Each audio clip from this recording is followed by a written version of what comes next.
اللہ اللہ اللہ اللہ اللہ اللہ۔ السلام علیکم ورحمۃ اللہ وبرکاتہ۔ بچے ماں کے لیے جہنم سے پردہ۔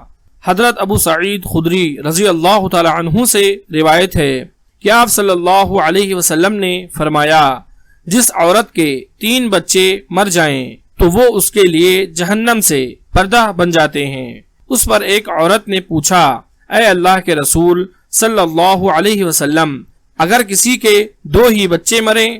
تو آپ صلی اللہ علیہ وسلم نے فرمایا کہ 2 بھی۔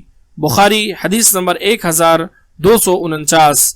اللہ تبارک و تعالی سے دعا ہے کہ اللہ رب العالمین ہم تمام لوگوں کو اس حدیث کو سمجھنے اور اس پر عمل کرنے کی توفیق عطا فرمائے، آمین۔